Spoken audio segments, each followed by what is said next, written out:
No, that was impossible. Mates they were rare, sacred. They were supposed to be equals, partners chosen by fate itself.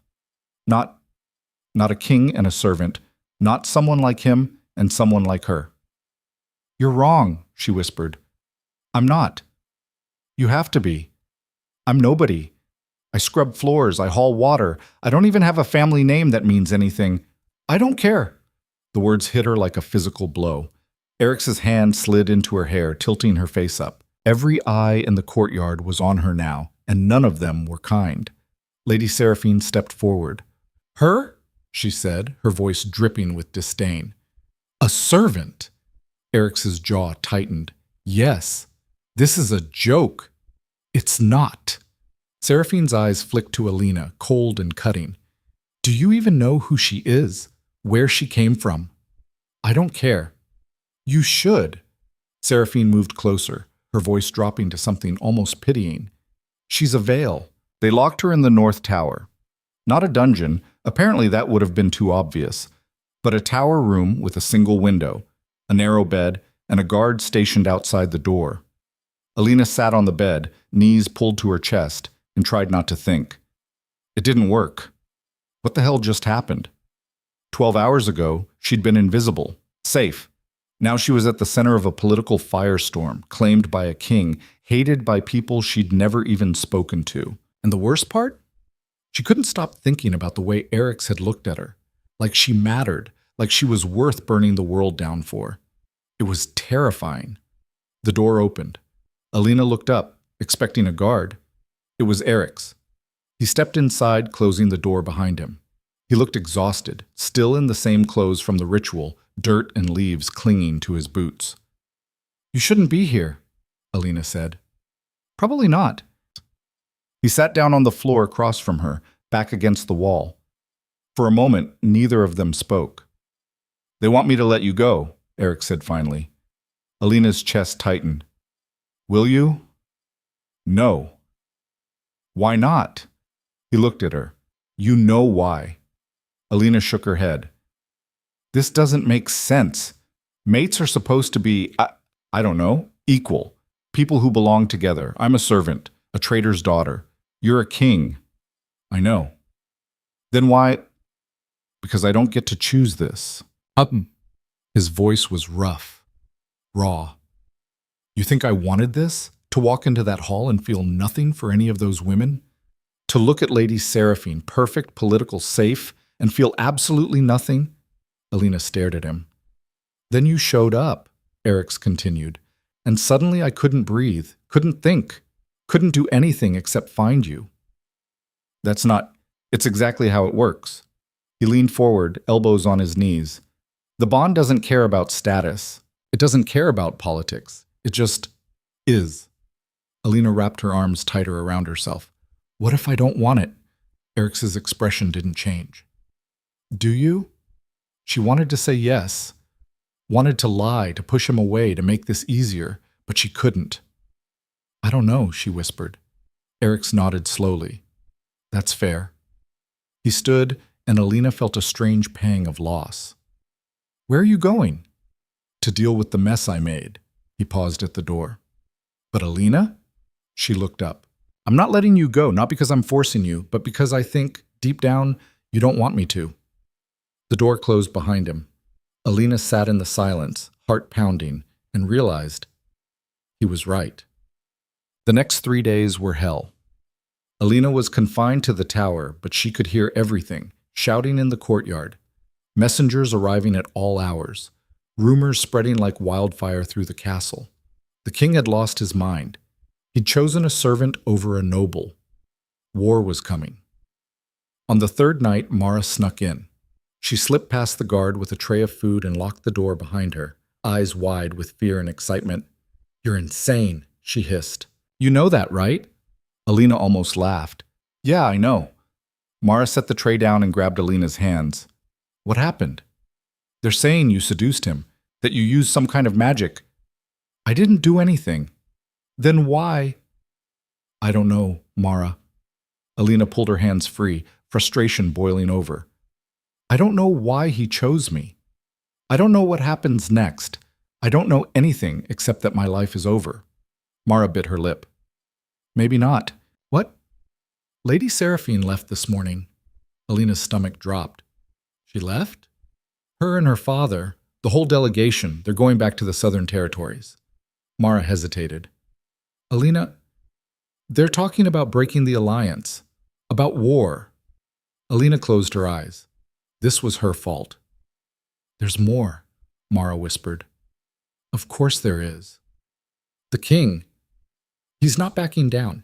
He's been in council meetings all day, and from what I've heard, she leaned closer. He's preparing to make it official, to claim you, publicly. Alina's eyes flew open. He can't. He can. And he's going to, Shem. Eric's came for her at midnight. He didn't knock, just opened the door, dismissed the guard, and stepped inside. Get up, he said. Alina stood slowly. Where are we going? Somewhere we can talk without half the castle listening. He led her through empty corridors, down winding staircases, until they reached a part of the castle Alina had never seen before. A private courtyard overgrown with vines and wildflowers, lit only by the moon. It was beautiful. Eric stopped in the center, turning to face her. I need to know, he said quietly, before I make this official. Before I bind you to me in front of the entire kingdom, I need to know if you want this. Alina's throat tightened. And if I say no, then I let you go. Just like that? Just like that. She stared at him, searching for the lie, but there wasn't one. You'd let me walk away, she said slowly. Even after everything? Yes. Why? Because I won't force you. His voice was steady, but she could see the tension in his shoulders, the way his hands clenched at his sides. I want you, Alina. More than I've ever wanted anything, but not if it means you're a prisoner. Alina felt something crack inside her. She thought about the last 3 days. The fear, the anger, the chaos. But she also thought about the way he'd looked at her in the forest, the way he'd stood in that courtyard and claimed her in front of everyone, the way he'd sat on the floor of her tower room and admitted he couldn't control this any more than she could. What if I'm not strong enough for this? She whispered. Eric stepped closer. You are. You don't know me. I know enough. I'm a servant. I don't know how to be anything else. Then we'll figure it out. Alina looked up at him, this impossible man who'd turned her entire world upside down in a single night. If I say yes, she said quietly, there's no going back. No. People will hate me. Yes. There might be a war. Probably. And you're okay with that? Eric's hand came up, cupping her cheek. I'm okay with anything as long as you're mine. Alina's breath hitched, and then, before she could talk herself out of it, she said the words that would change everything. Okay? Eric's went still. Okay? Yes. Her voice was stronger now. I choose this. I choose you. His eyes blazed gold, and then he kissed her. It wasn't gentle. It was raw and desperate and claiming, his hands in her hair, her back against the stone wall, months of tension breaking in a single moment. Alina kissed him back just as fiercely, her fear and anger and hope all tangling together into something she couldn't name. When they finally broke apart, both breathing hard, Eric's pressed his forehead to hers. You're mine now, he said softly. Alina smiled, shaky and real. Yeah, she whispered. I guess I am. The announcement came 3 days later. Eric's didn't ask permission, didn't call a council meeting or seek approval from the noble families still lurking in the castle like vultures waiting for a carcass. He simply sent out the decree at dawn. Alina Vale would be presented as his chosen mate at the next full moon. The ceremony would be private, the bond official, and anyone who had a problem with it could leave. Most of them stayed, not out of acceptance, out of curiosity. They wanted to watch this disaster unfold. Alina stood in front of the mirror in her new quarters, barely recognizing herself. They'd moved her from the tower to rooms adjacent to the king's chambers, rooms with silk curtains and carved furniture and a bathtub big enough to drown in.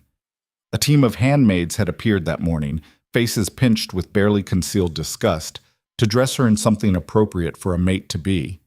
The gown was beautiful, deep emerald silk that made her skin look less pale, less worn. But it felt like a costume, like she was playing dress-up in someone else's life.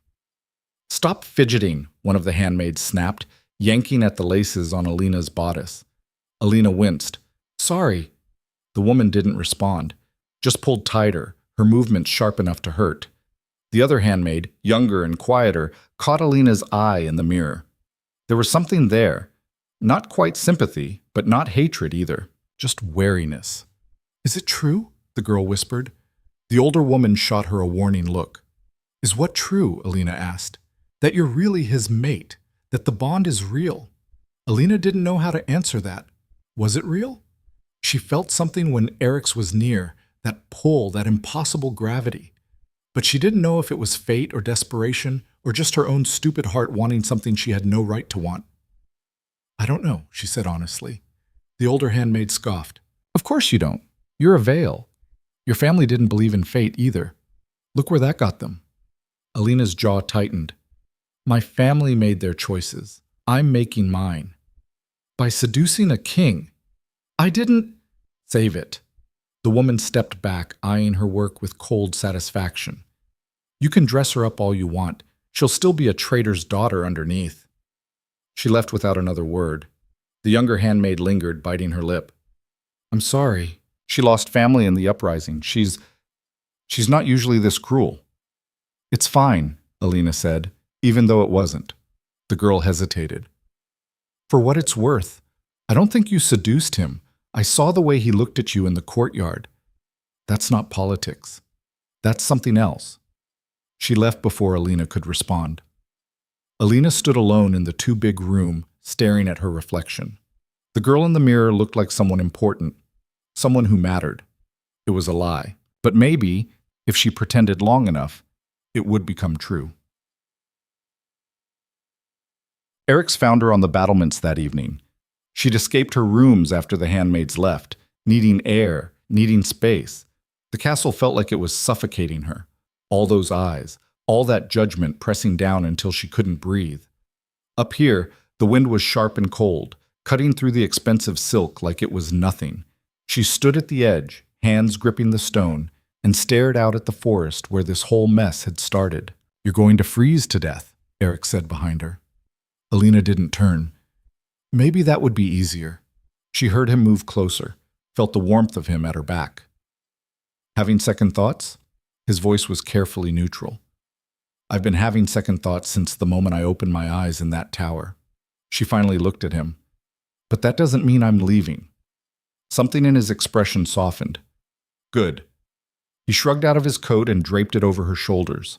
It was too big, swallowing her, but it was warm and smelled like him, leather and pine and something darker she couldn't name. "They hate me," Alina said quietly. "I know. Your council wants me gone." "Yes. There's going to be a war because of me." Eric's was quiet for a moment. Then he turned her to face him, his hands on her shoulders. "There was always going to be a war," he said. "The Southern Territories have been looking for an excuse for years. Lord Kale wanted this alliance because it gave him leverage, not because he cares about peace. If it wasn't you, it would have been something else." "That doesn't make me feel better." "It should." His thumb brushed her jaw. "You didn't start this, Alina. You just gave me a reason to stop pretending." "Pretending what?" "That I could marry someone I didn't want. Build a life with someone I couldn't stand. Play the game the way everyone expected me to." His eyes were intense, burning. "I've been king since I was 19. 9 years of doing what I was told, making the smart political moves, sacrificing everything personal for the good of the kingdom. I was drowning in it." Alina's chest tightened. "And then I showed up. And then you showed up." A ghost of a smile crossed his face. "Broke every rule. Looked at me like I was just a man, not a king, and suddenly I remembered what it felt like to want something for myself." "That's a lot of pressure to put on one person." "I know.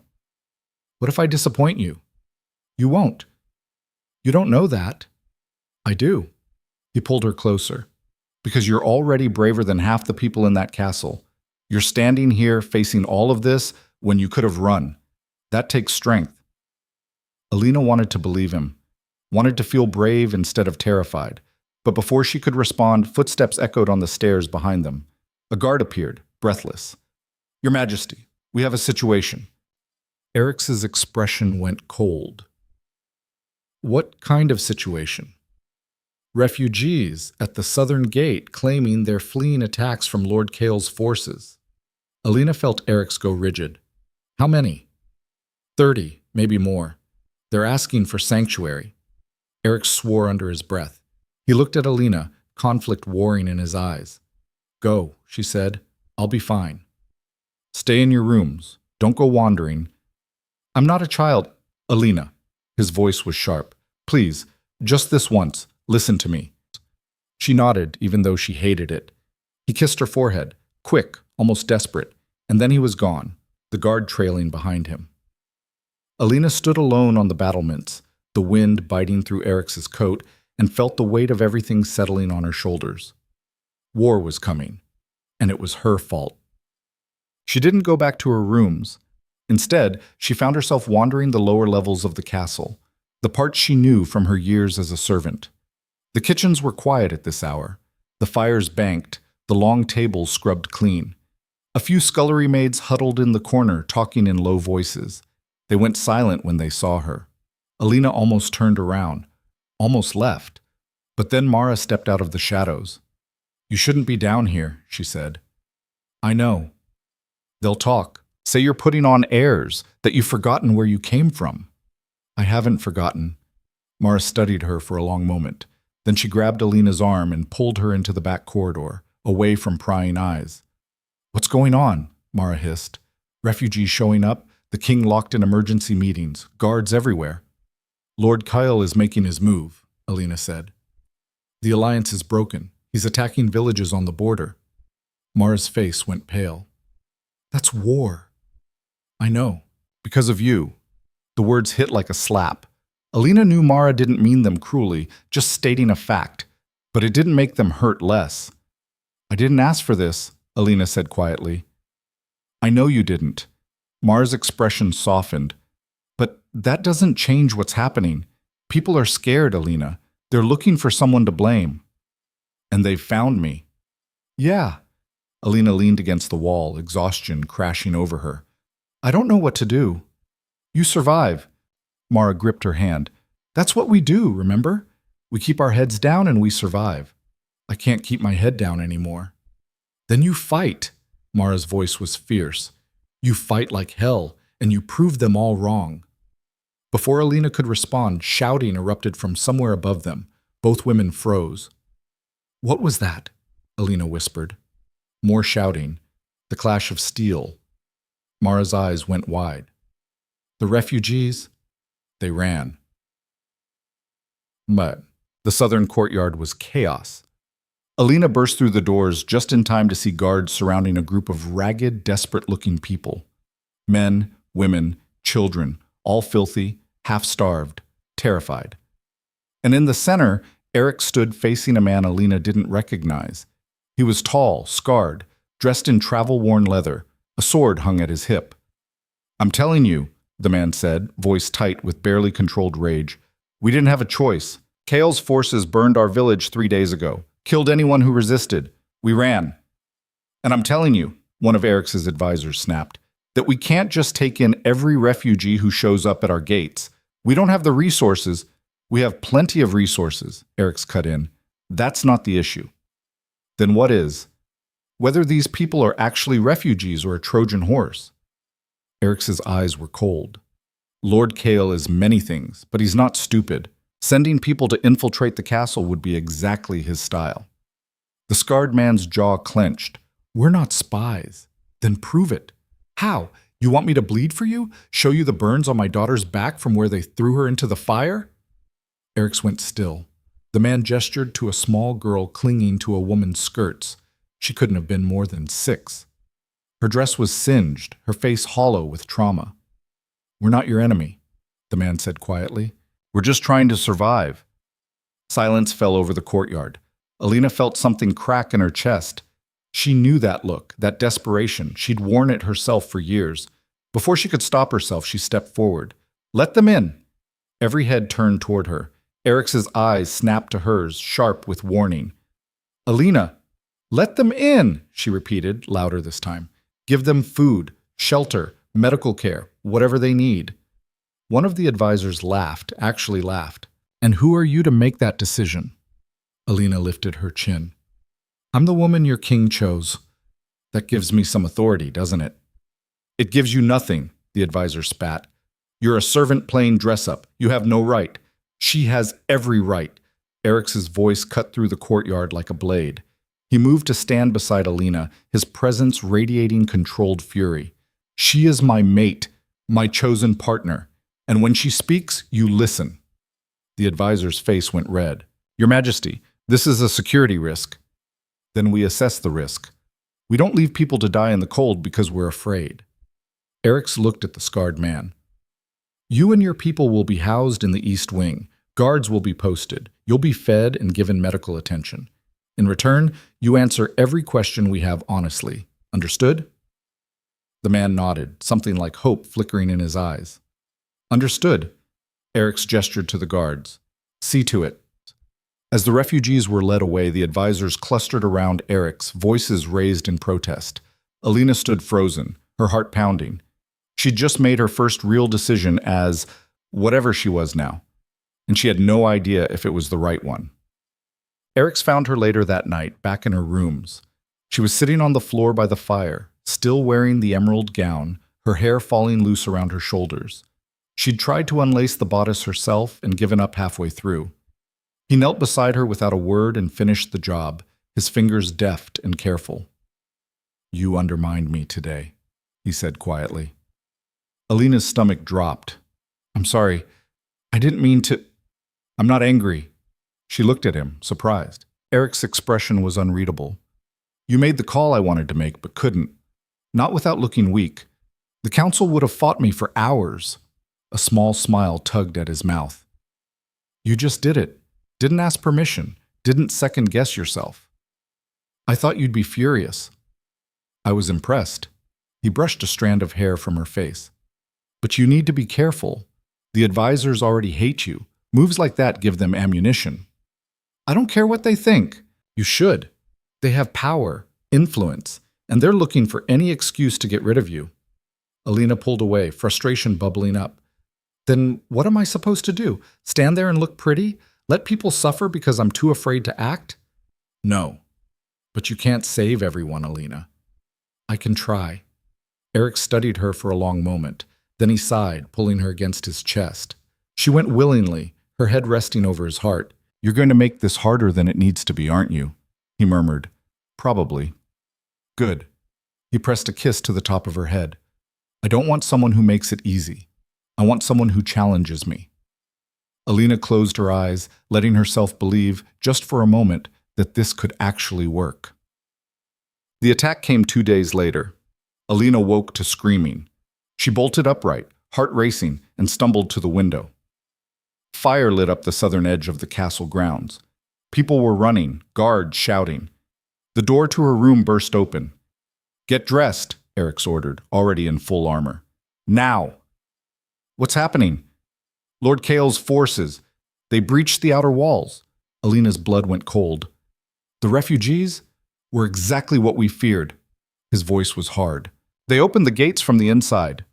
No, that couldn't be right. The man with the daughter was a soldier. The burns were real, but the story was a lie. Eric's grabbed her arm, pulling her toward the door. I'm getting you out of here. Where are we going? The safe room. It's fortified. You'll be protected. Alina dug her heels in. I'm not hiding while people die. You don't have a choice. Yes, I do. Eric spun on her, eyes blazing. Alina, if they get to you, this is over. You're the reason Kael is doing this. He'll use you as leverage, or worse. Then give me a weapon. What? A weapon. A knife. Something. She met his gaze, refusing to back down. I'm not helpless. And I'm not going to cower in a locked room while you fight my battles. For a moment she thought he'd refuse. Then he pulled a dagger from his belt and handed it to her. Stay close, he said. And if I tell you to run, you run. Understood? Alina nodded. They ran through corridors thick with smoke. Guards rushed past, some wounded, some dragging bodies. The sounds of battle echoed from the courtyard, steel on steel, screams, the roar of flames. Eric's led her to a side passage, toward the fortified wing where the council met. They almost made it. A group of soldiers burst from a connecting hallway, dressed in Southern Territory colors. 6 of them, armed and bloodied. Eric shoved Alina behind him, sword already drawn. "Go!" he growled. "I'm not—" "Go!" The soldiers charged. Eric's met them head on, his movements brutal and efficient. He cut down the first man in seconds, his blade slicing through armor like paper. The second fell just as fast. But there were too many.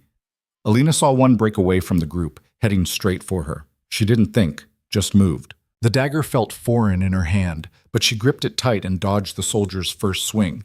He was bigger, stronger, trained, but she was fast. Years of hauling water and scrubbing floors had made her stronger than she looked. She ducked under his arm and drove the blade into his side. He screamed. Alina yanked the dagger free and stumbled back, her hand shaking, blood dripping from the blade. She'd just killed someone.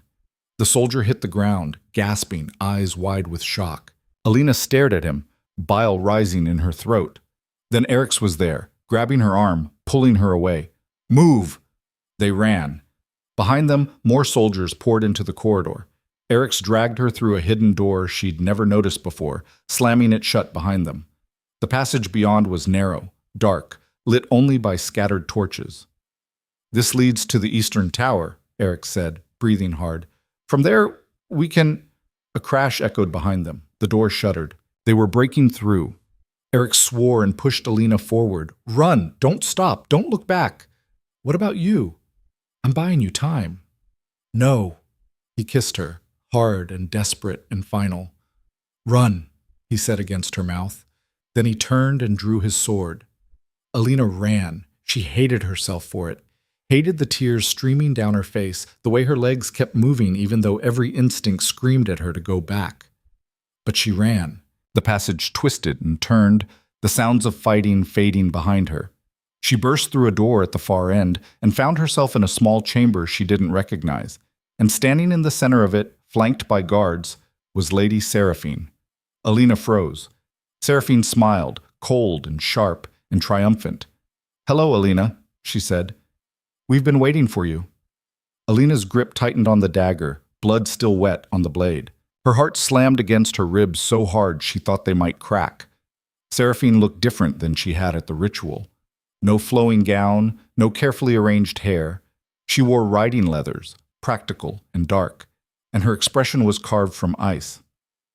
"Drop the knife," Seraphine said. Alina didn't move. One of the guards stepped forward, hand on his sword. "Lady Seraphine gave you an order." "She's not my lady," Alina said, surprised by how steady her voice sounded. "And I'm not dropping anything." Seraphine's smile widened. "Still pretending to be brave. How quaint. What do you want?" "What do I want?" Seraphine laughed, the sound sharp and bitter. "I want my life back. The one you stole when you decided to play whore to a king." Alina flinched. The word hit like a physical blow. "I didn't steal anything," she said. "I didn't ask for this." "No. You just happened to be in the right place at the right time. Happened to catch his eye. Happened to ruin years of careful negotiation with one pathetic glance." Seraphine took a step closer. "Do you have any idea what you've cost me? What you've cost the kingdom? There's a war happening right now because your father decided to throw a tantrum. My father is protecting our family's interests, as he should." Seraphine's voice went cold. "Eric's was supposed to marry me, unite the territories, build something stronger than either of us could manage alone. But instead he chose a veil."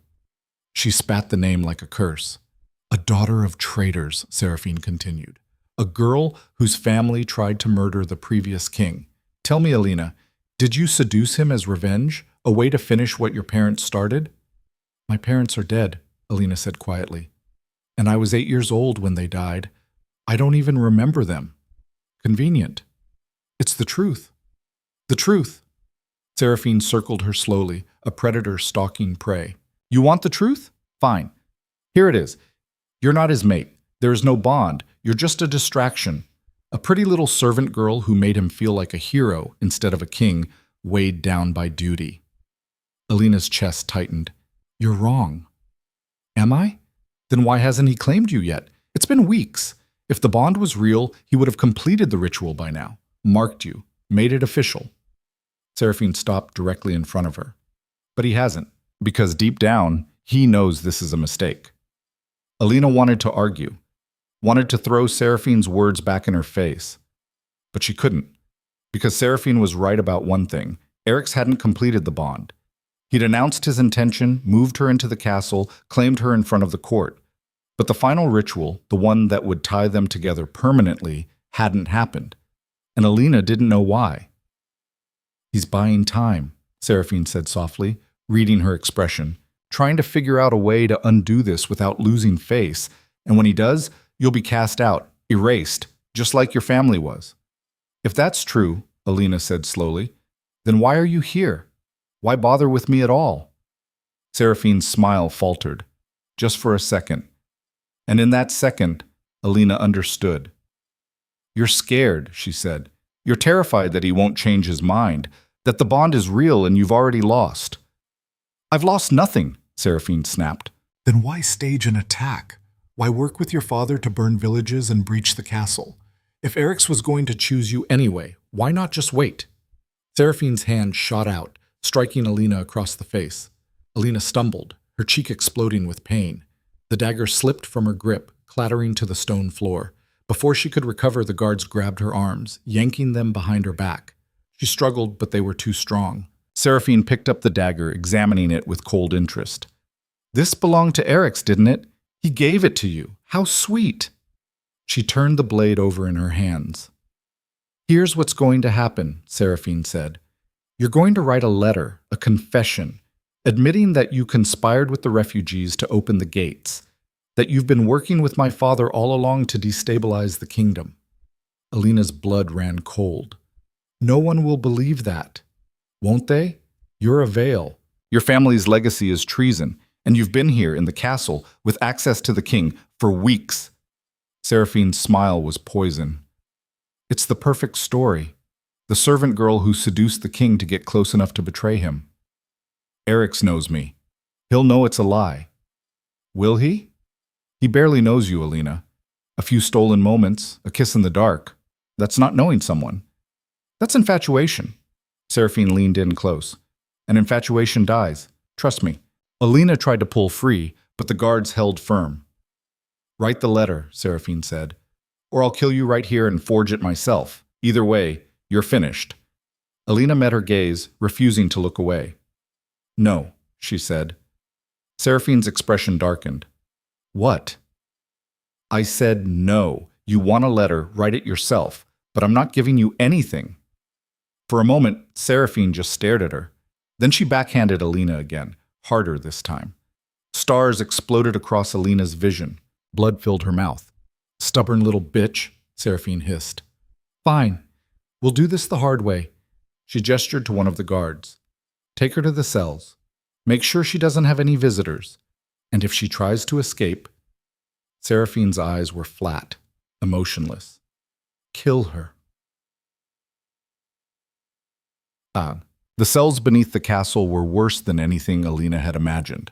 Cold, damp, the kind of darkness that pressed in on all sides, thick and suffocating.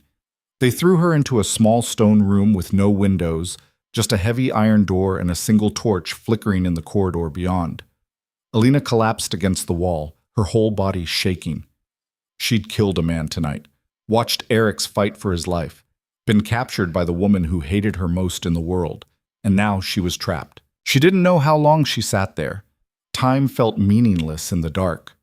But eventually, the door opened. A figure stepped inside. Alina scrambled to her feet, ready to fight, ready to... Easy, the voice said. Familiar. Female. The torch illuminated Mara's face. Alina nearly sobbed with relief. How did you... Bribed a guard. Mara moved quickly, pressing a bundle into Alina's hands. Food, water, and this. She pulled out a small rusted key. Alina stared at it. Where did you get this? Stole it from the guard I bribed. It won't open the main door, but there's a maintenance passage at the back of the cell. It's narrow, but you're small enough to fit. Mara, if they catch you, they won't. Mara gripped her shoulders. Listen to me. Seraphine is spreading the story already.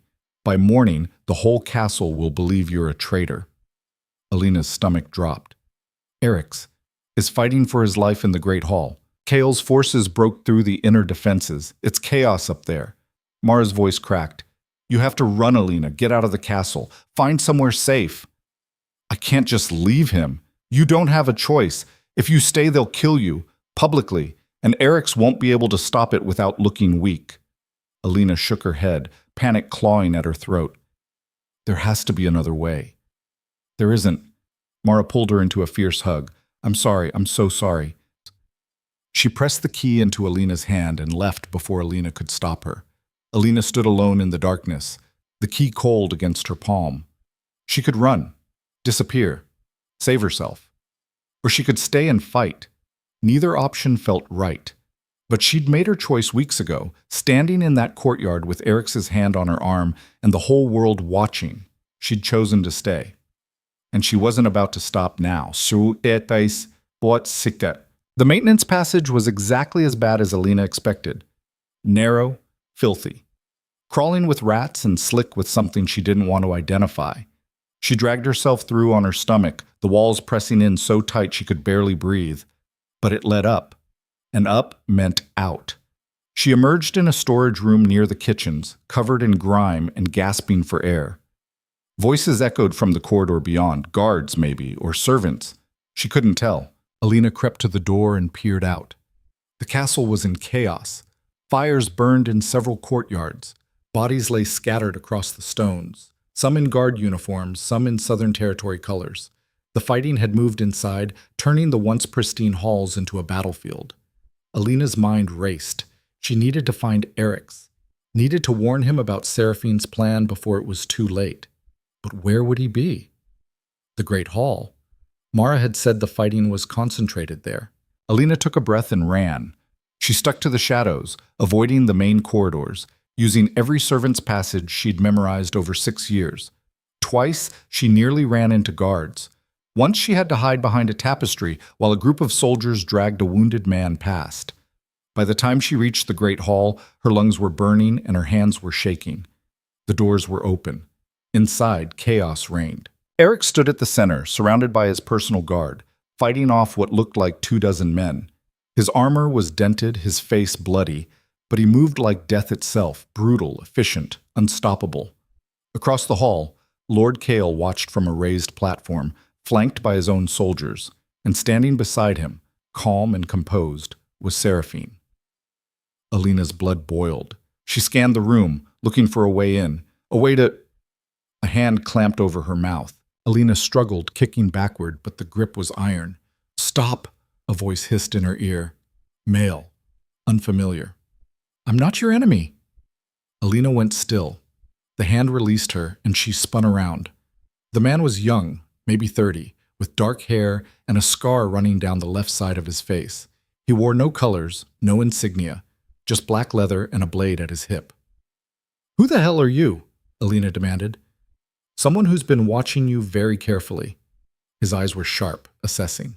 And someone who knows what Seraphine is planning. Then why aren't you stopping her? Because I can't. Not alone. He glanced toward the Great Hall. But you can. Alina barked out a bitter laugh.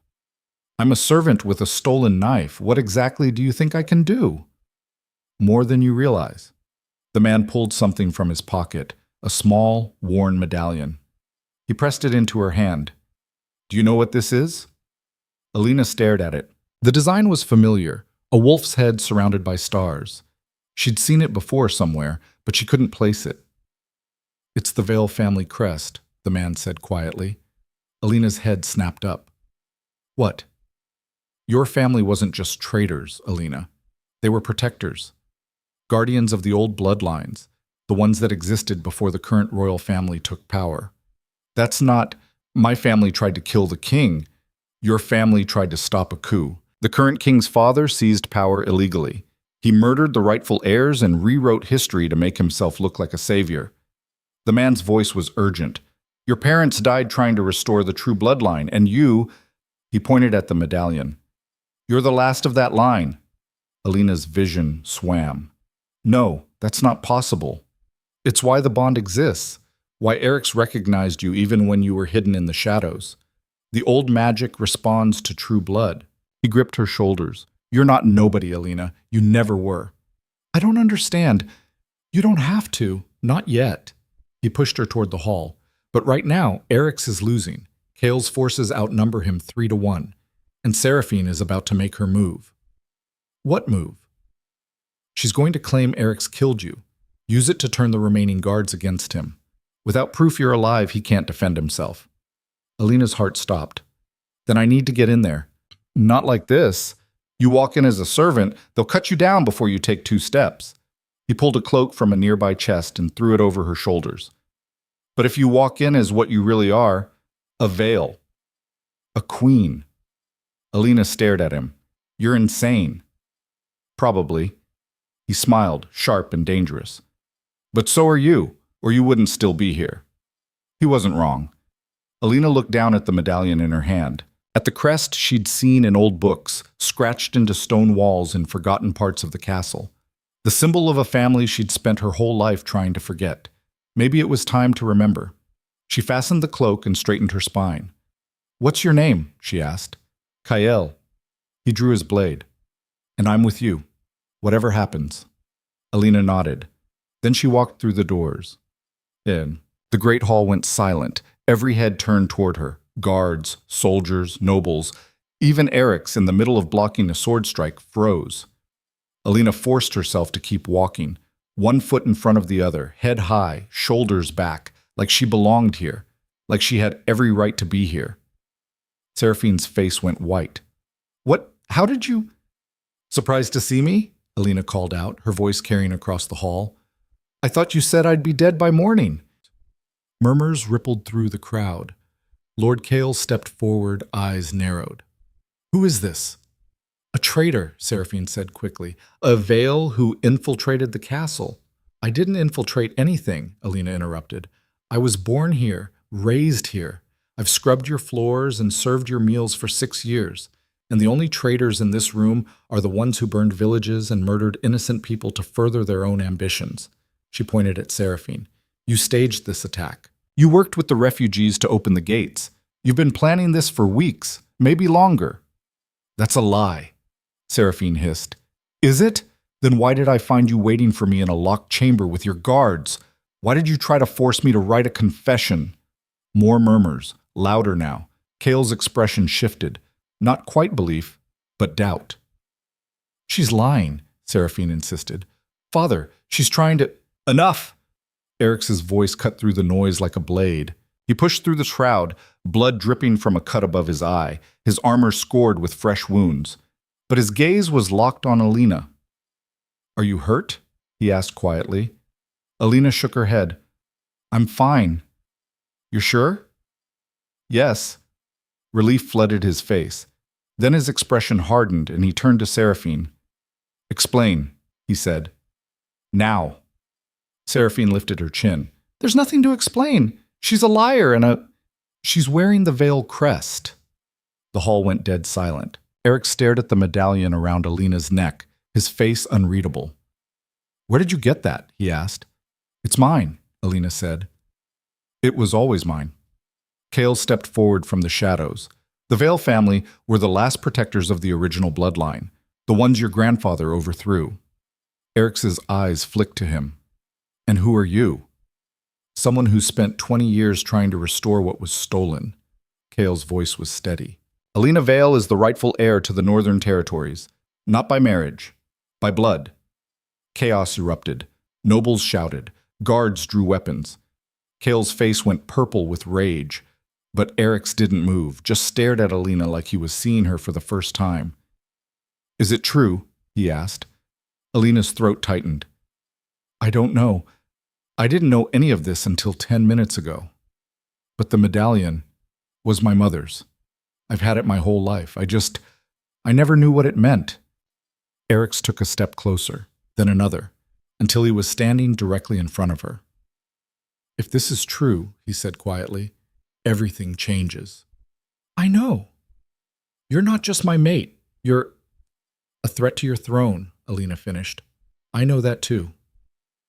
For a long moment, Eric's just looked at her. Then he did something that shocked everyone in the hall. He knelt. What are you doing? Alina whispered. What I should have done from the beginning. He took her hand, his grip steady and sure. Acknowledging what's right in front of me. Eric's, get up. No. His eyes were fierce. I chose you because of the bond, but even without it, this is where you belong, at my side, not beneath me, not above me, beside me. Alina's vision blurred. You don't have to. I want to. He stood, still holding her hand, and turned to face the hall. Alina Vale is my mate, he announced, and as of this moment, she is also my equal partner in ruling the Northern Territories. Anyone who has a problem with that can leave. Now. No one moved. Then Lord Kale laughed. You're a fool, Halden. You've just handed me the perfect justification for war. You've aligned yourself with a traitor's bloodline. A bloodline that has more claim to this throne than mine does, Eric said coldly. You want war? Fine. But you'll be fighting the rightful queen, and I don't think your soldiers will be quite so eager when they realize what that means. Kale's smile faltered. Seraphine stepped forward, her face twisted with fury. This isn't over. Yes, Alina said quietly. It is. She pulled the dagger, Eric's dagger, from her belt and held it up for everyone to see. You wanted a confession, she said to Seraphine. Here it is. I killed a man tonight, one of your soldiers. He came at me in the corridors, and I put this blade in his side. Gasps rippled through the crowd. I'm not ashamed of it, Alina continued, because he was trying to kill me, just like you've been trying to kill me since the moment Eric's chose me over you. Seraphine's face went pale. But here's the thing, Alina said, stepping closer. I'm still standing, and you've lost. She turned to Eric's. What do we do with traitors in the Northern Territories? Eric's expression was stone. We exile them. He gestured to the guards. Escort Lady Seraphine and Lord Kale to the southern border. They have until dawn to leave our lands. If they're still here after that, they'll be executed. Kale sputtered. You can't. I can. And I am. Eric's voice was final. You orchestrated an attack on my castle, killed my people, tried to murder my mate. Consider exile a mercy. The guards moved forward. Seraphine struggled, screaming threats and curses, but they dragged her away. Kale went quietly, his face dark with barely controlled rage. But as he passed Alina, he leaned in close.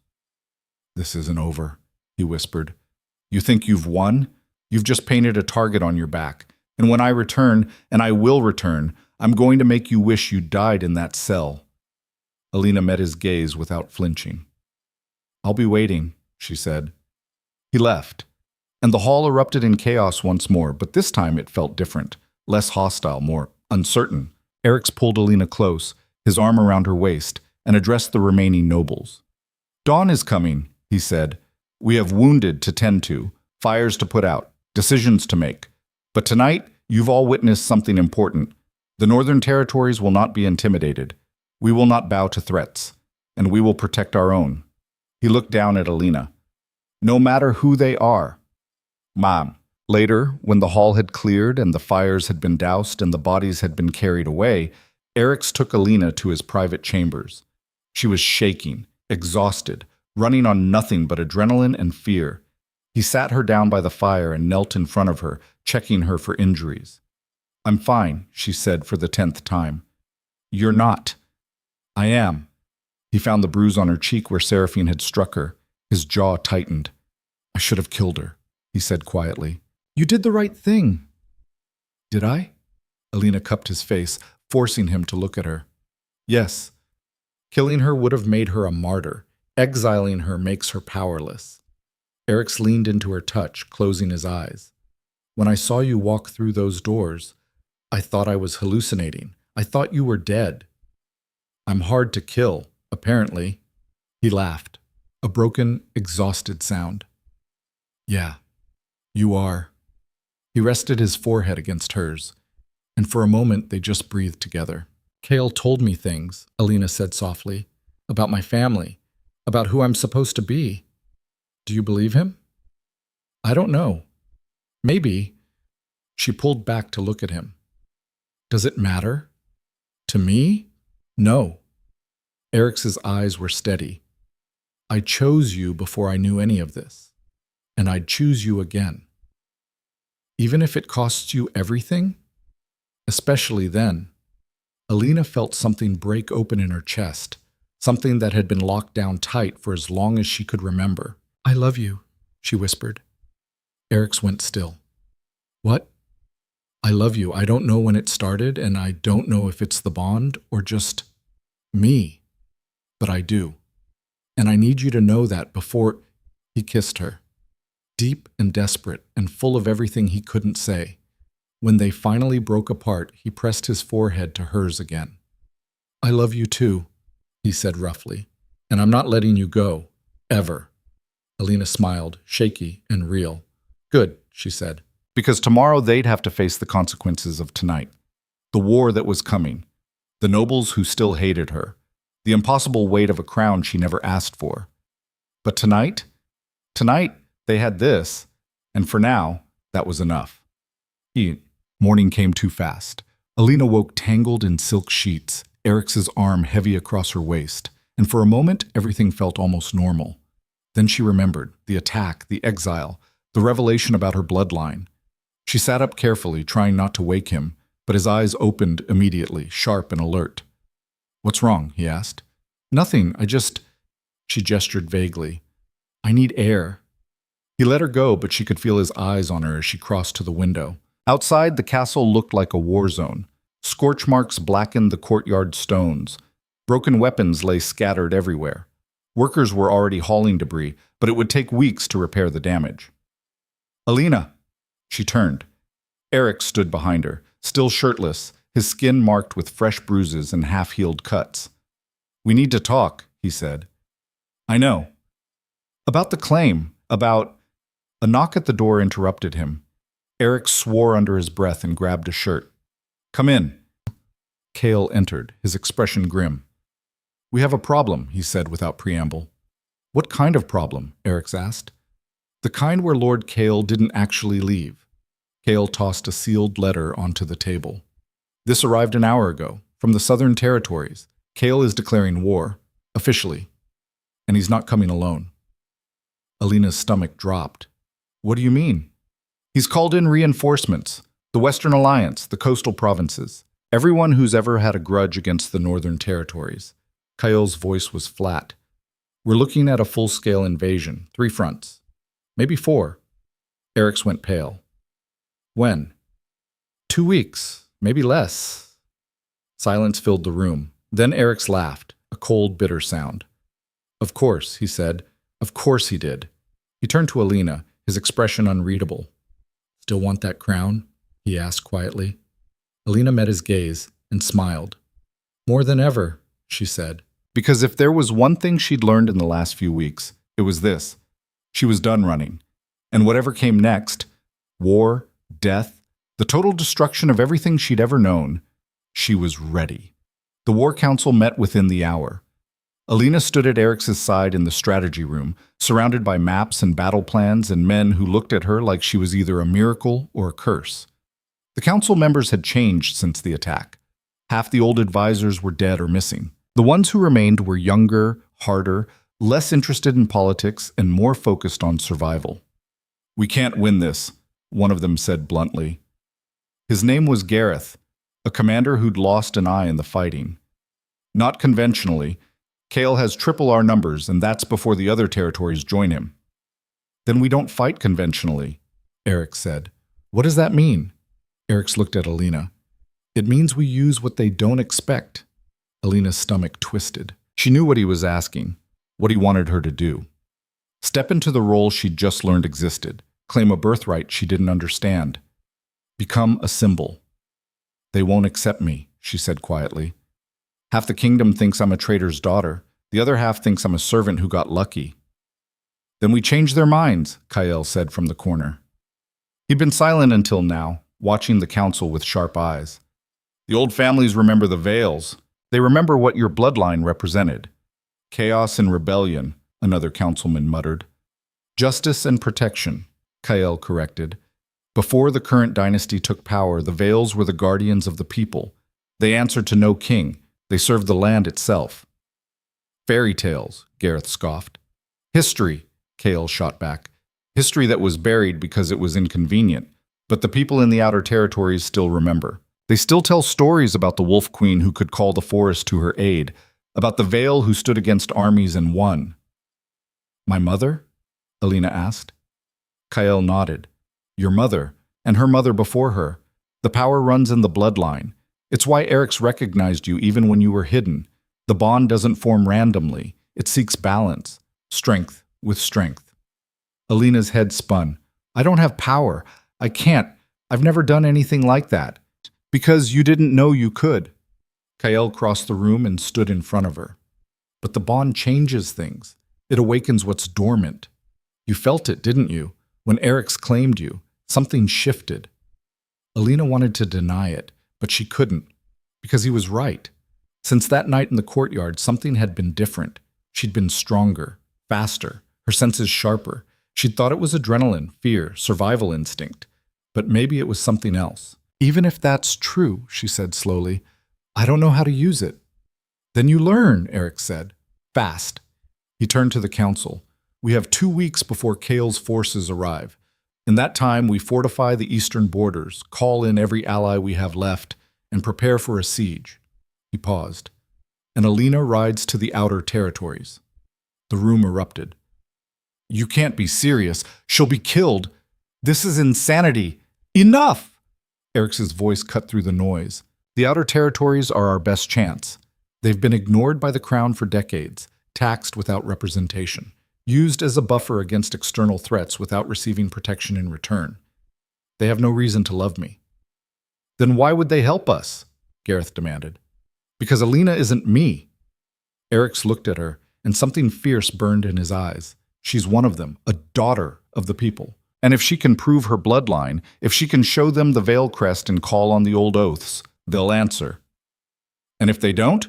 Another councilman asked. Then we die, Eryx said simply. But at least we'll die fighting. Silence fell over the room. Alina felt every eye on her, waiting, judging. She thought about running, about saying no, walking away, disappearing into the forest like she should have done weeks ago. But then she looked at Eryx, at the exhaustion carved into his face, the weight he'd been carrying alone for so long. He needed her. The kingdom needed her. And maybe, just maybe, she needed this too. I'll do it, she said. Eryx's expression didn't change, but she saw his shoulders relax. Just a fraction.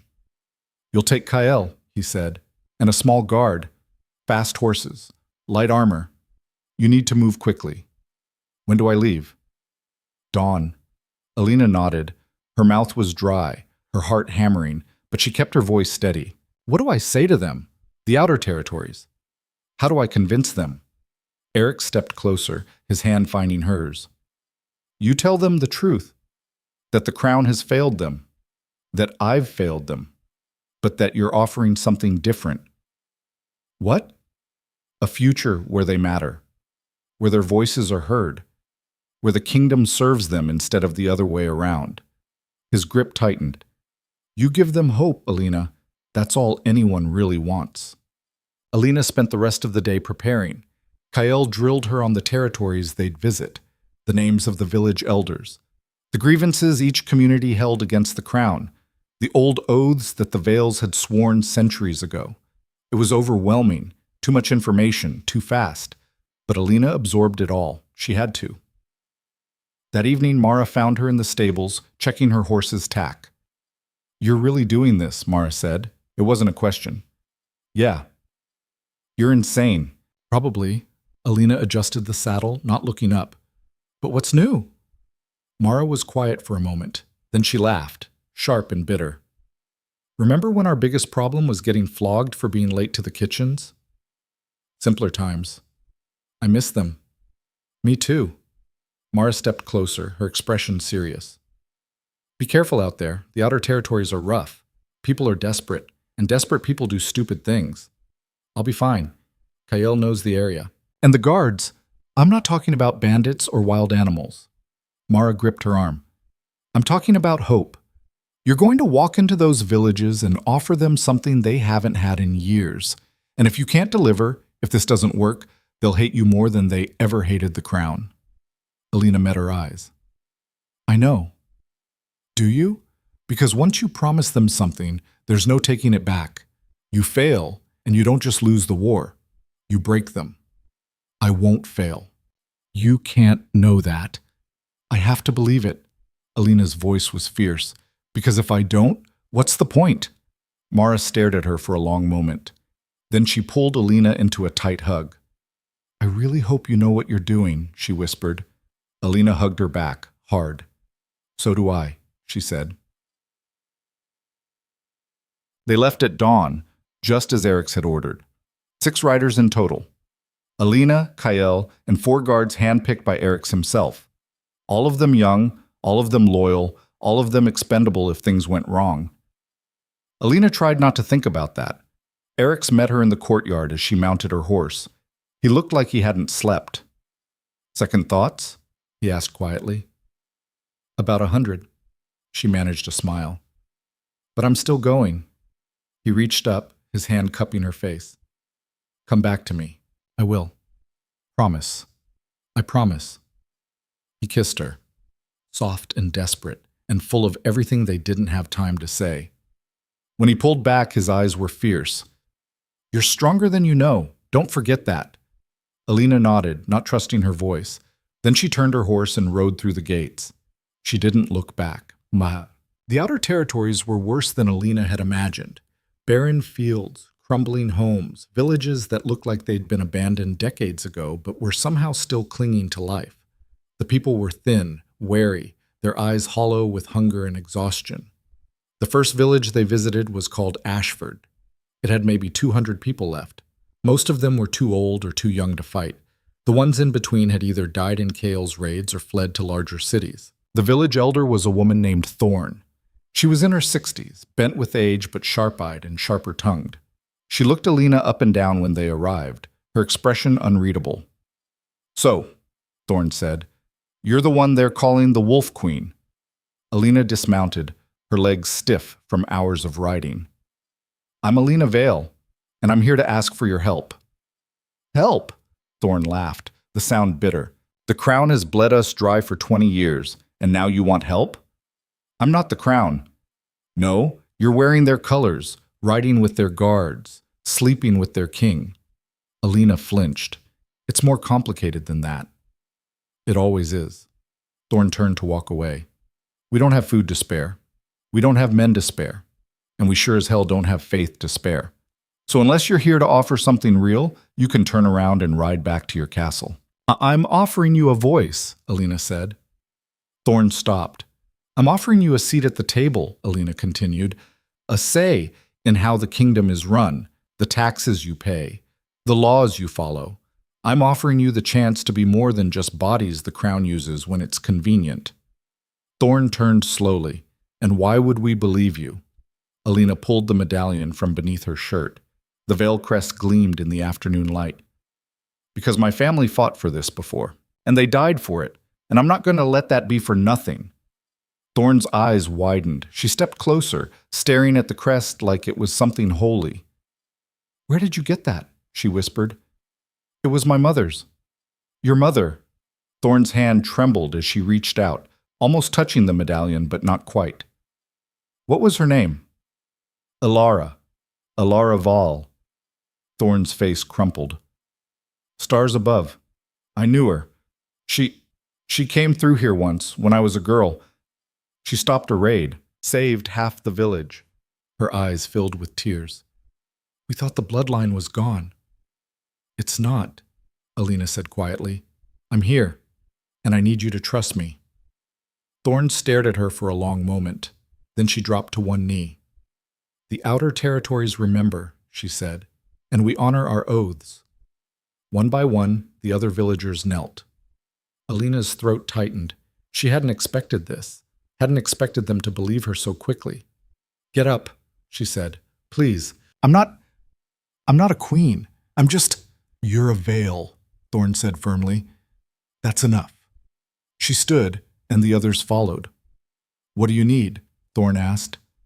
Fighters, supplies, anything you can spare. We don't have much, but what we have is yours.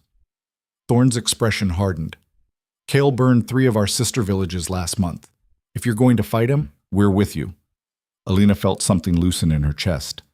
Thank you. Don't thank me yet, Thorn said. You still have to win. Wassam. They visited 6 more villages over the next week. The response was the same everywhere. Shock. Disbelief. And then, slowly, carefully, hope. By the time they reached the 8th village, word had spread. People were waiting for them, lining the roads, whispering her name like a prayer. It was terrifying. They're going to be disappointed, Alina said to Kael as they rode. When they realize I'm not, I don't know, magic, special. You are special, Kael said. You just don't see it yet. I'm a servant who got lucky.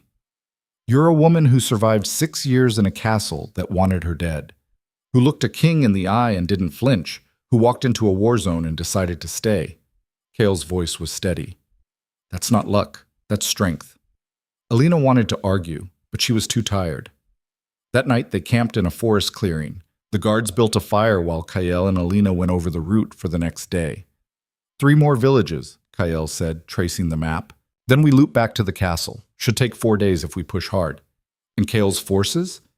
Still gathering at the southern border. We have maybe a week before they move. Alina nodded, exhaustion pressing down on her like a weight. Kael studied her. You're doing well. Better than I expected. High praise, Alina muttered. I'm serious. The outer territories are rallying. You've given them something to believe in. And if we lose, then we lose. But at least we tried. Alina stared into the fire. That's not good enough. It has to be. She shook her head. No, it doesn't. These people are counting on me. I won't let them down. Then don't, Kael said simply. Fight like hell and win. Alina laughed, the sound hollow. Is it always this easy for you? What? Believing in something, in someone. Kael was quiet for a long moment. I spent 20 years searching for the Vale bloodline.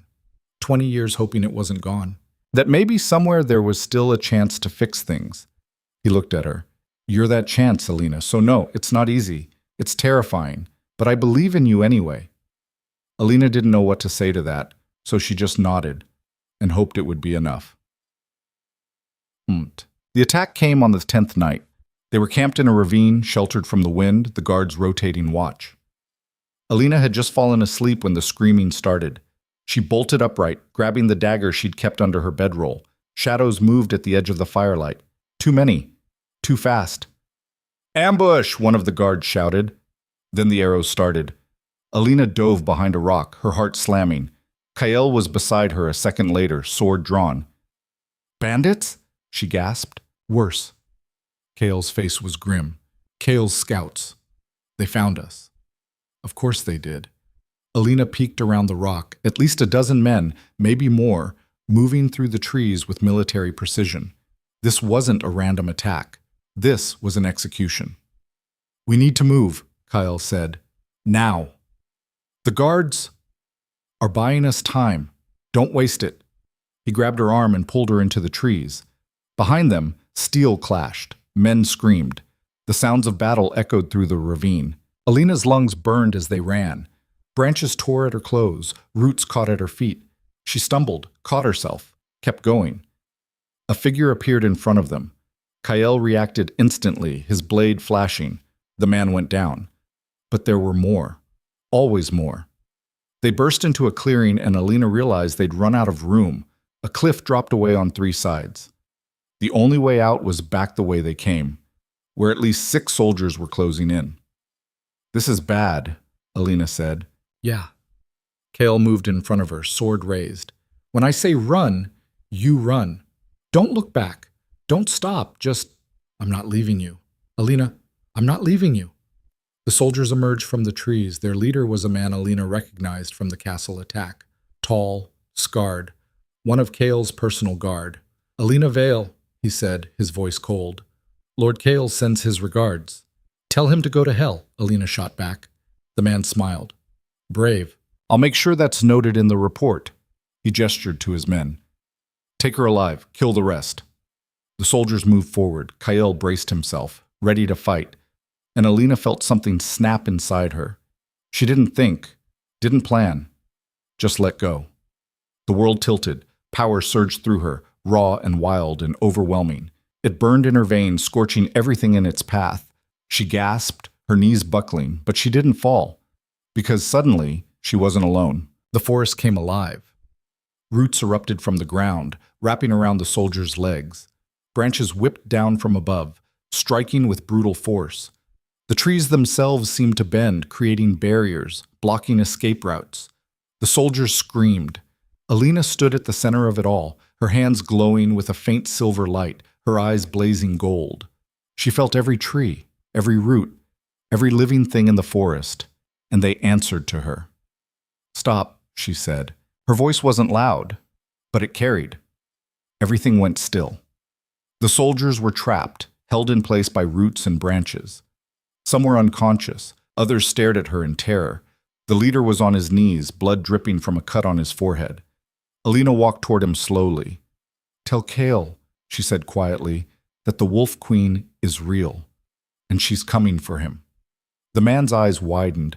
Alina gestured, and the roots released him. Run, she said. He ran. The others followed, scrambling over each other in their desperation to escape.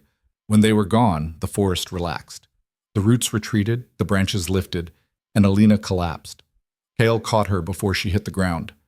What the hell was that? He breathed. Alina laughed, the sound half hysterical. I have no idea. But she was smiling, because for the first time since this whole nightmare started, she felt like maybe, just maybe, she could actually do this. Word of the ambush spread faster than wildfire. By the time they reached the last village, people were already gathering. Not just villagers, fighters. Men and women who'd heard the stories, seen the survivors stumbling back to Kale's camp with tales of a woman who controlled the forest itself. They wanted to see her, to join her, to fight for her. Alina stood on a makeshift platform in the village square, Kyle at her side, and looked out at the sea of faces. Hundreds of them, maybe more. I'm not a queen, she said. Her voice carried across the square, steady and clear. I'm not noble-born. I wasn't raised in a palace. I spent 6 years scrubbing floors and hauling water and being invisible. Murmurs rippled through the crowd.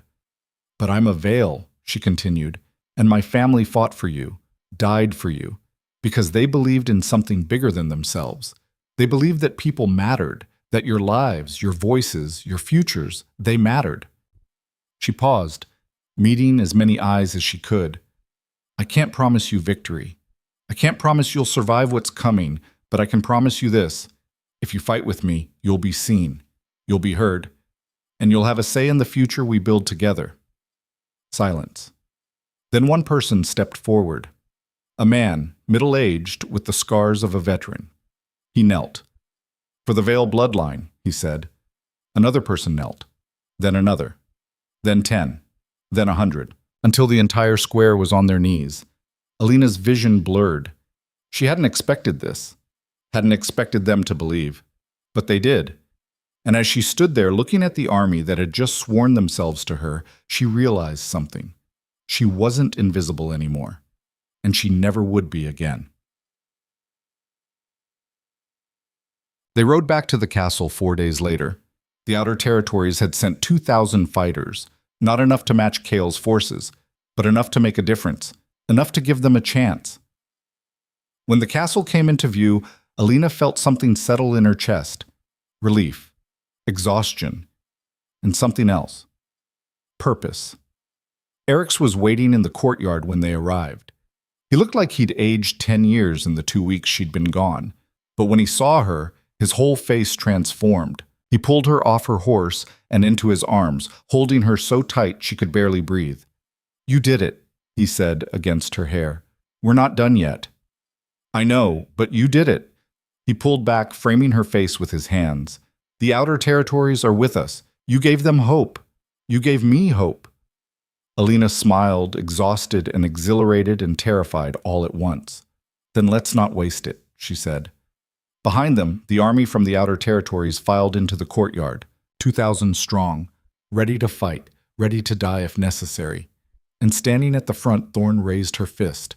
"For the Wolf Queen!" she shouted. The army roared in response. Alina felt the weight of it, the responsibility, the faith, the impossible expectations. But she didn't run. She stood tall, Eric's at her side, and faced it head on. Because the war was coming. And this time, she was ready. Kale's army arrived 6 days later, 3 fronts closing in like a vice. Alina stood on the eastern battlements at dawn, watching the horizon darken with soldiers. Thousands of them. More than the scouts had reported. More than anyone had prepared for. Eric's joined her, his armor already strapped on, his face carved from stone. "They brought everyone," he said quietly. "I see that. We're outnumbered 4 to 1, maybe 5. Alina nodded. Her hands gripped the stone wall, knuckles white. "Can we hold?" "For a while. The castle's fortified. We have supplies for a siege, but eventually—" He stopped, jaw tight. "Eventually we lose," Alina finished. "Unless we do something they don't expect." She turned to look at him. "Like what?" Eric's eyes were fierce. "Like you do what you did in the forest, on a bigger scale." Alina's stomach dropped. "Eric's, I barely controlled it. I passed out afterward. If I try that with an entire army, then you try it with support." He gestured to the courtyard below, where Kael was organizing the outer territory fighters. "Kael says the old magic responds to intention, to need. You're not alone anymore, Alina. You have an army that believes in you. Use that. And if it doesn't work, then we fight until we can't." He pulled her close, pressing his forehead to hers. "But I'd rather die trying something impossible than wait for them to break down our walls." Alina closed her eyes, breathing him in. Leather and smoke, and something underneath that was just him. "I'm scared," she whispered. "So am I." "You don't look it. I'm a very good liar." He kissed her, soft and desperate. "Come back to me. Always." She pulled away before she could change her mind and headed for the courtyard. Kael was waiting, along with Thorn and 50 fighters from the outer territories. They looked at her with a mix of hope and terror that made her want to run. Instead, she straightened her spine and met their eyes. "Kael's army is bigger than we thought," she said. "No point in sugarcoating it. We can't beat them in a straight fight, so we're not going to try."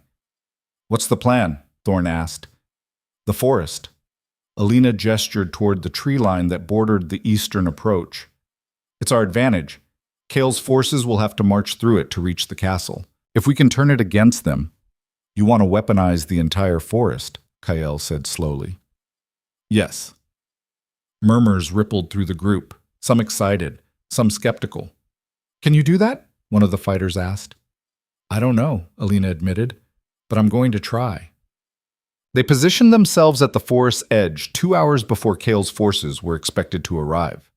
Alina knelt in the dirt, her hands pressed flat against the ground. Around her, the outer territory fighters formed a circle, their hands joined, creating a living chain of support. Kael stood just behind her. "Remember what I told you. The magic responds to need, to purpose. Don't force it. Just open myself up to it." "I know." Alina took a breath, trying to calm the hammering of her heart. "How do I know when it's working?" "You'll know." Helpful. Alina closed her eyes and reached. At first there was nothing, just dirt and roots and the distant sounds of an army marching closer. Then a pulse, faint, like a heartbeat buried deep underground. Alina focused on it, following it down into the earth. The pulse grew stronger, branching out, connecting to other pulses. Trees, roots, the entire forest, alive and aware in ways she'd never imagined. And they were listening. She felt their curiosity, their wariness. They didn't trust easily, couldn't, after centuries of being cut down, burned, used without thought. But they remembered the veils, remembered promises made and kept, protection offered and given. Alina reached deeper, letting the connection solidify. "I need your help," she whispered, not sure if she was speaking aloud or just thinking it. There's an army coming. They'll burn you, cut you down, use you for siege weapons, and forget you were ever alive. The forest hesitated. But if you fight with me, Alina continued, I swear I'll protect you. No more clear-cutting, no more burning. You'll be sacred ground, untouchable. The pulse quickened. She felt the forest considering, weighing, deciding. And then it answered. Power slammed into her like a tidal wave. Alina gasped, her back arching, every nerve ending on fire. It was too much, too fast, too... Hands gripped her shoulders. The fighters in the circle, pouring their strength into her, anchoring her. You've got this, Kael said. Focus. Channel it. Don't let it consume you. Alina gritted her teeth and pushed back against the power, shaping it, directing it.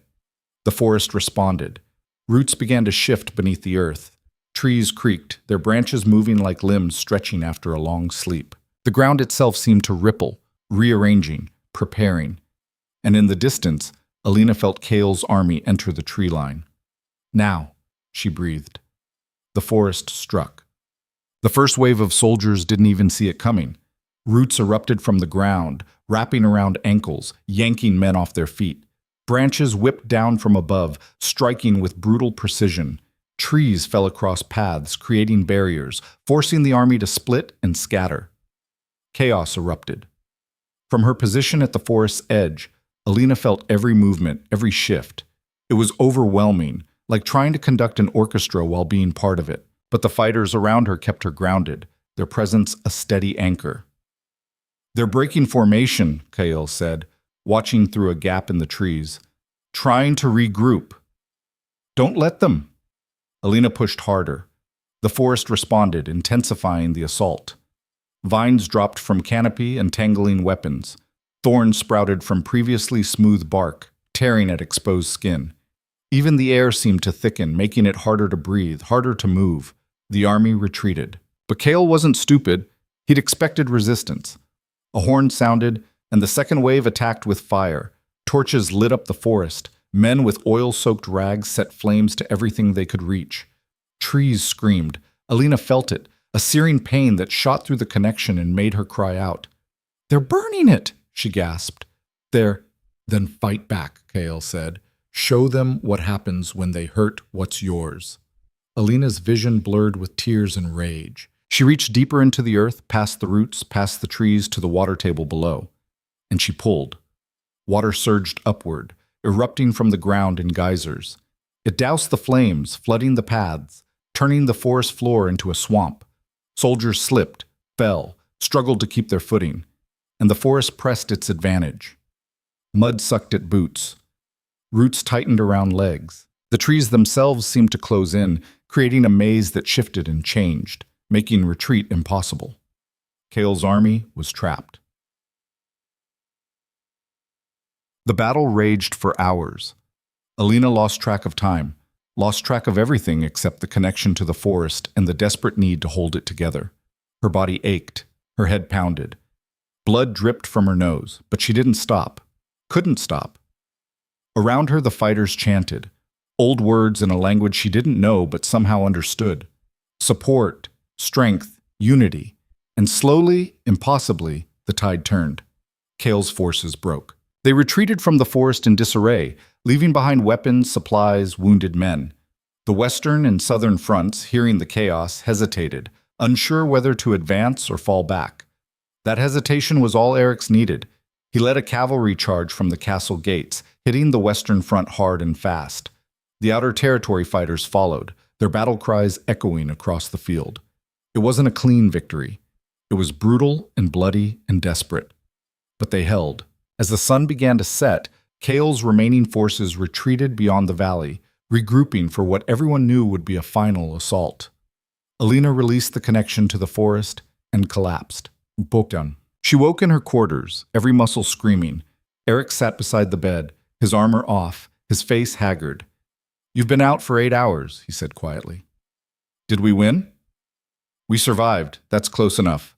Alina tried to sit up. Pain lanced through her skull and she fell back with a groan. "Kael?" "Regrouping. He lost a third of his forces in the forest. The other territories are having second thoughts about the alliance." Eric's hand found hers. You broke his momentum. Gave us a chance. It's not over. No, but it's closer than it was. Alina closed her eyes, exhaustion dragging at her. I felt them die.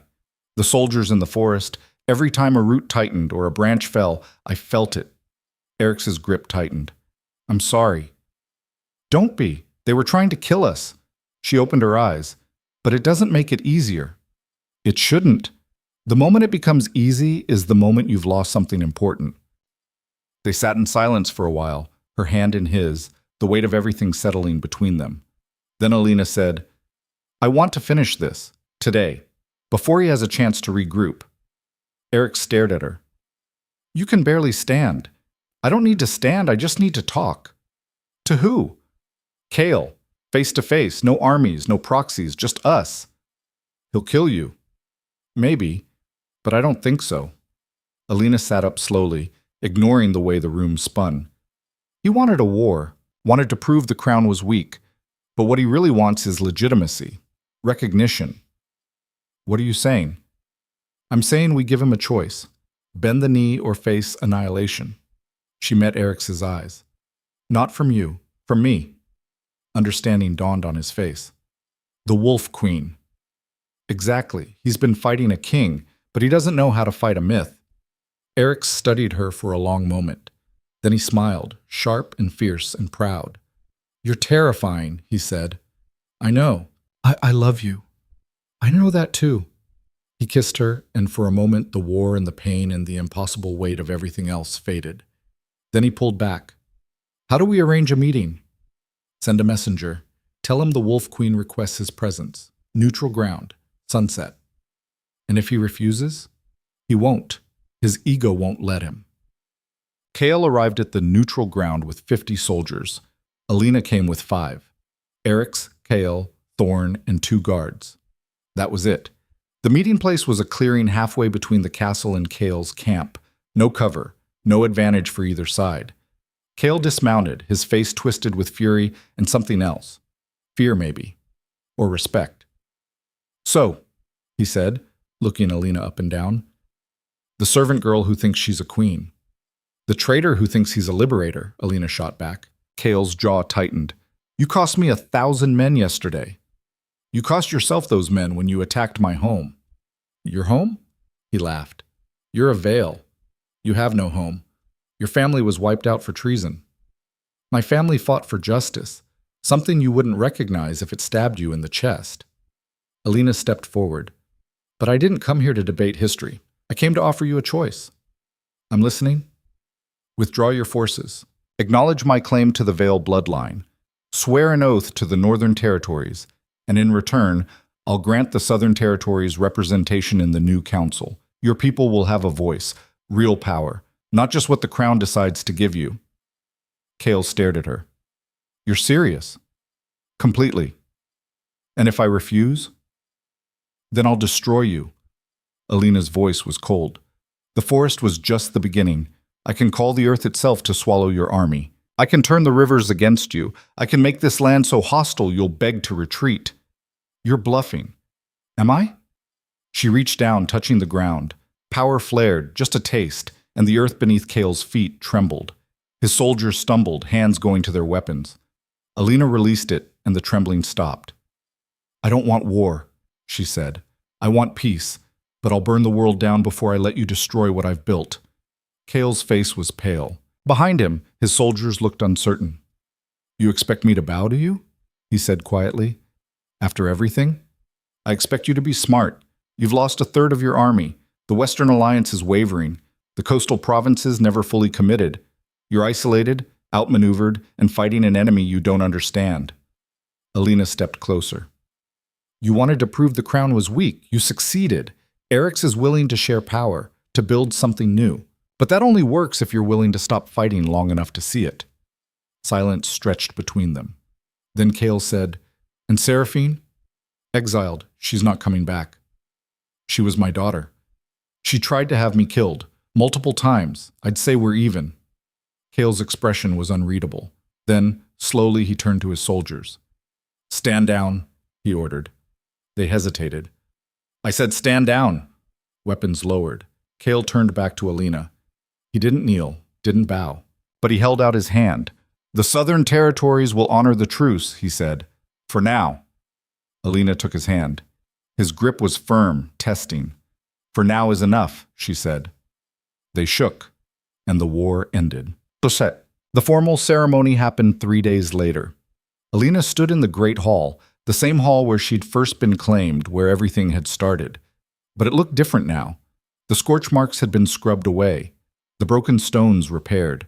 Banners from the outer territories hung alongside the Northern Territory colors. It was a new kingdom, or at least the beginning of one. The hall was packed, nobles who'd survived the fighting, outer territory representatives, even a few delegations from neutral regions who'd heard the stories and wanted to see for themselves. Eric stood at the center of the dais, Alina beside him. Kale stepped forward, holding a crown.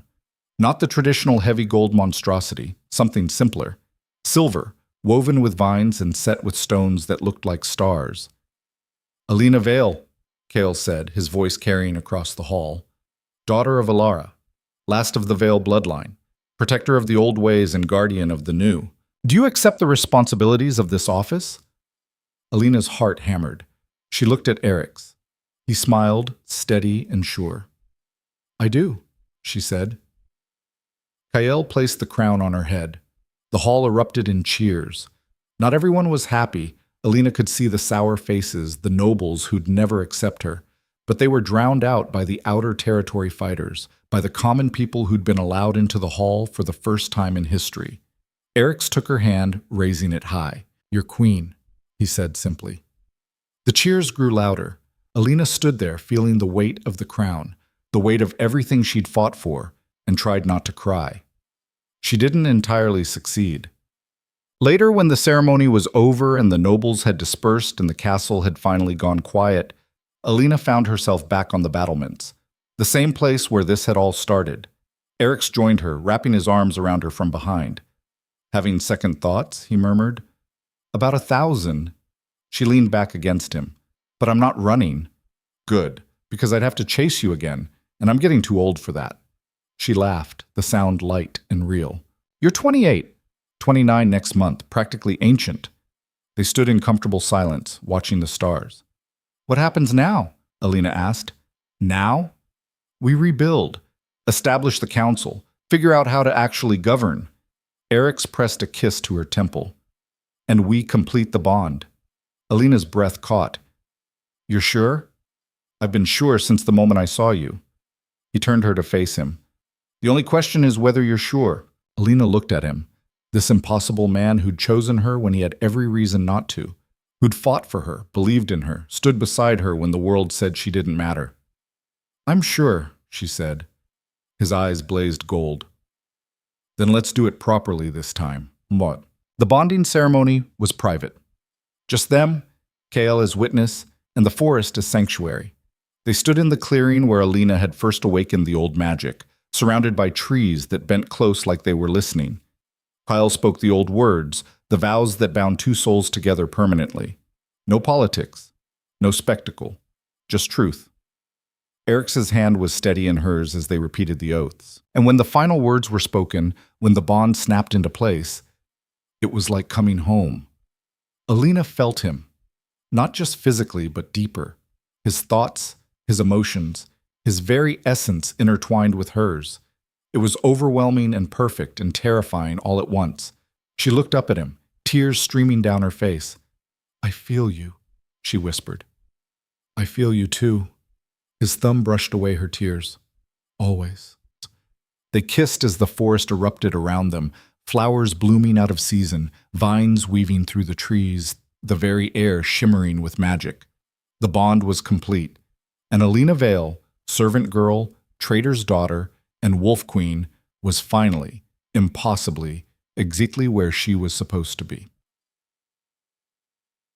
6 months later, Alana stood in the council chamber, listening to Lord Garrett argue about tax distribution.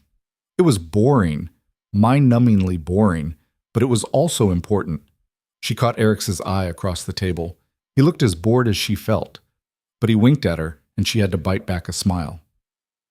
When the session finally ended, they escaped to their private quarters. I missed the war, Alina groaned, collapsing onto the couch. At least that was exciting. You're terrible, Eric said, pulling her into his lap. I'm serious. 3 hours of arguing about grain subsidies? Kill me now. That's governing, love. It's not all magic and dramatic confrontations. Unfortunately, he kissed her neck. We could skip tomorrow's session. Take the horses out. Pretend we're normal people for a few hours. We're the king and queen. We're about as far from normal as it gets. Doesn't mean we can't try. Alina was about to respond when a knock sounded at the door. Eric swore under his breath. What now? Mara stuck her head in, grinning. Sorry to interrupt, but there's someone here to see you. Who? A delegation from the eastern provinces. They want to discuss joining the council. Alina and Eric exchanged a look. Told you it was working, Eric said. Yeah, you were right. Alina stood, straightening her clothes. Let's go meet them. As they walked toward the throne room, hand in hand, Alina felt the bond humming between them, steady and strong. She thought about the girl she'd been 6 months ago, invisible, terrified, convinced she didn't matter. And she thought about who she was now, flawed, exhausted, still terrified most of the time, but also powerful, loved, and finally seen. She'd broken every rule, defied every expectation, and survived impossible odds. And she'd do it all again in a heartbeat. Because this, messy and complicated and imperfect as it was, this was worth fighting for. This was home. And Alina Vale, Wolf Queen of the Northern Territories, wasn't going anywhere.